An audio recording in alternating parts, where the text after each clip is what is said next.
పిల్లరా, బాగున్నారా? దేవుని వాక్యాన్ని క్రమంగా చదువుతున్నారా? ప్రార్థించుచున్నారా? గత కాలమంతా దేవుడు మనలను కాచి కాపాడి ఈ నూతన మాసమును మొదటి తారీఖున ఆయన సన్నిధిలోనికి ప్రవేశించే కృపను వాక్యమును దేవుడు మనకు అనుగ్రహించిన నేటి వాగ్దానపూర్వకమైన మాట నిర్గమకాండం 33వ అధ్యాయము 14వ వచనం. నా సన్నిధి నీకు తోడుగా వచ్చు.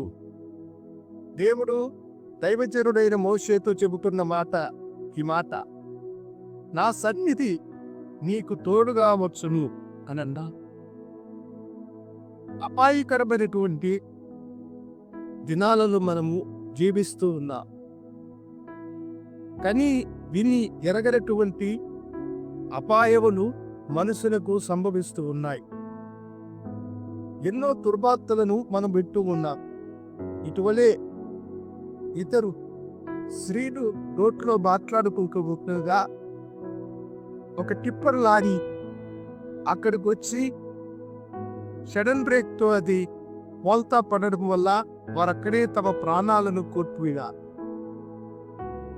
ఇటువలే గుజరాత్లో ఒక విమానం టేకప్ వెంటనే ప్రమాదానికి లోనై అనేక మంది ఆ విమానంలో ఉన్న వారందరూ సరిపోవడా మనం చూసా.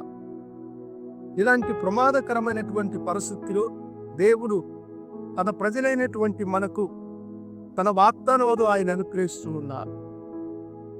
నా సన్నిధి నీకు తోడుగా వచ్చు. నా సన్నిధి నీకు ముందు వెళుతుంది. అపాయకరమైనటువంటి రోజులలో మన ప్రయాణంలో దేవుని సన్నిధి మనకు తోడుగా ఉండాలని మనము ప్రార్థించాలి. భక్తుడైన మోషే దేవునితో అదే పాట అంటారు, అయ్యా నీ సన్నిధి నాకు తోడుగా రాని ఎడల మమ్మలను తీసుకొని వెళ్ళకూడదు.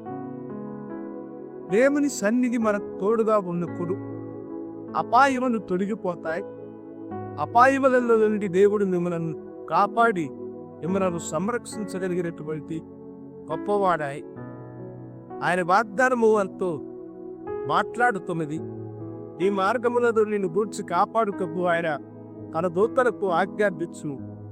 రాయేనను నీ పాదములకు వ్రాచుకొనికున్న వారు తమ చేతులతో నిన్నెత్తి పట్టుకుందరన్న వాగ్దాన ప్రకారము దేవుడు అపాయకరమైనటువంటి దినాలలో మీ ప్రాణములకు భద్రతను దీవెన్ను అనుగ్రహించి తన సన్నిధిని మీకు తోడుగా వచ్చి మిమ్మలను ఆశీర్వదించునుగాక. ప్రార్థించుకుంటా. మహాధనుగా పరిశుద్ధుడా నీ పొందరా, నీ సన్నిధిని విడలు తోడుగా వచ్చి ఆశీర్వదించుమని యేసు నామమున వేడుకొనుచున్నాము తండ్రి. ఆమె శుభోదయం. ప్రభువు మిమ్మల్ని దీవించునుగాక. ఆమె